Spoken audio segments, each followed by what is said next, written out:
Biohazard 2.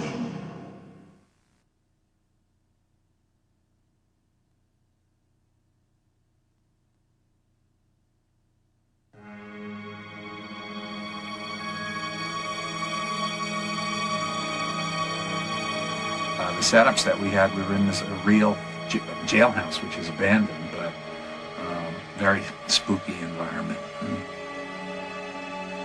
Giving it a real sort of stark quality, almost a noir kind of a quality to it that matches the game.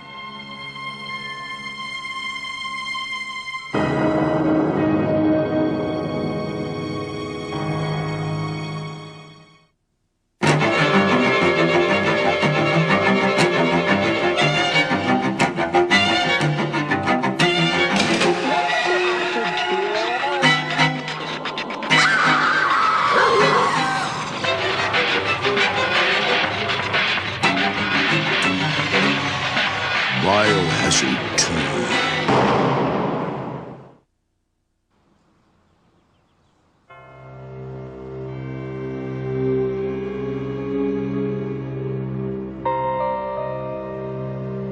Well, what we were trying to do, this is a commercial for Biohazard 2, but we wanted it to look like a movie, so we basically wanted to produce it very much like a movie instead of like a commercial shoot.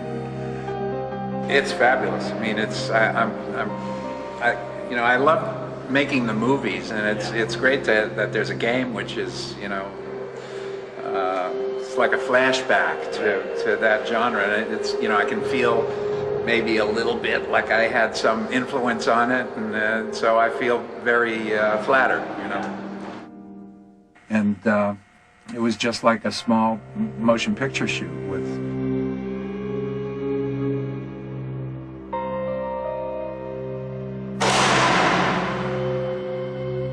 extras playing the zombies and a few people that were experienced playing the zombies, and the actors, Brad Renfro and Adriana, have experience. It was like working with a regular cast.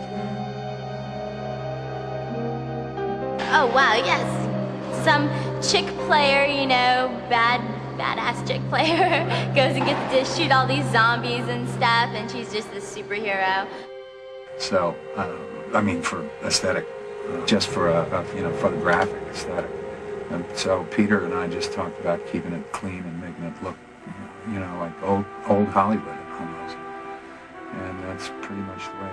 Behind a character, in front of a character, it sometimes gets tricky lighting-wise because you want to keep it spooky, you want to keep it dark, but there's, particularly with any sort of blood effect or anything like that, you have to have enough light there so the audience knows really what's happening, but keep it spooky at the same time.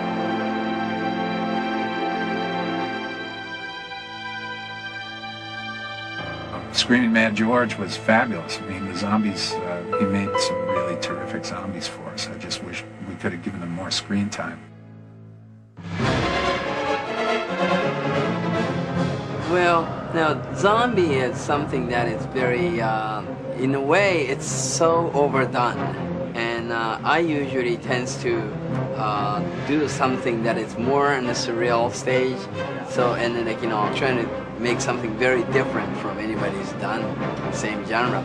But in the sense of zombie, is it very difficult to try to put something very, surrealistic imagery thing going on, because then it really cuts off from the original, point. Right, so, I just thought, okay, well, we should just do it, make the really good zombies. You know what I mean? Instead of trying to do some different thing because they want a zombie and this is that. You're right, so, I just thought, okay, well, we should just do it, make the really good zombie. When I grew up on horror movies, the horror movies of the 40s and early 50s, zombies were always this sort of lower, blue-collar monster, And they were just vampiric. They were hungry for human flesh or blood or both. And that's really their only motivation. They're not particularly evil. They just behave the way a herd of animals might behave, or hyenas, or that's what you have to watch out for. I mean, they're just driven.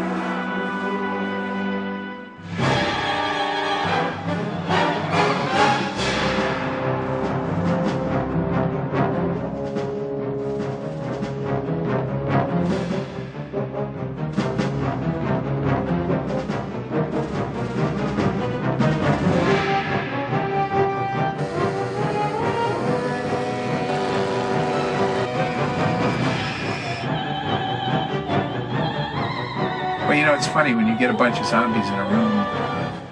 I find all the times that I've worked with zombies, if I make any physical move when I'm talking, then all of a sudden they all do. And you have 40 zombies doing exactly the same thing, which is so. I generally let them invent their own moves, how they want to behave, basically just to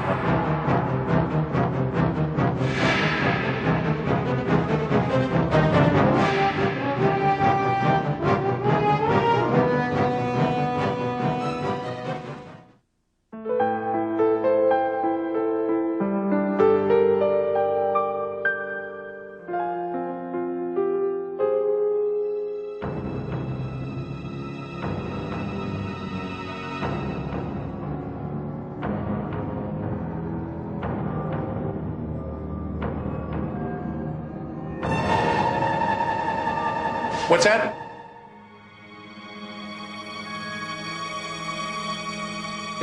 Doesn't it kind of reflect on, I kind of like it because it's a real big change coming from a spiritual hero to an actual literal hero. It's also very fun material, but it's good because it's a good little switch around. I don't know why, but pretty much left it up to me. I might be able to handle it, I don't know. You also like the naturality of it, I mean, Brad was interested in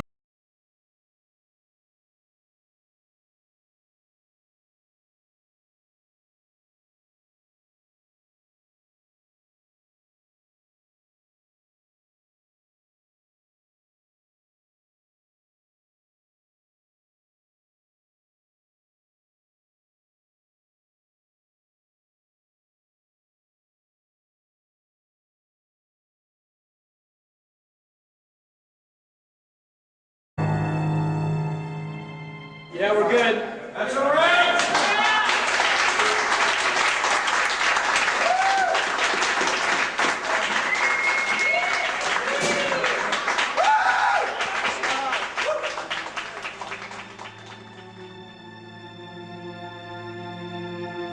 They don't have a lot of power. They move slowly. You can defeat them easily one at a time. But when there's enough of them, and when you're not very organized yourself, or your group can't communicate or whatever, they're going to get you. And those are thematically what I've always worked with.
Feed me.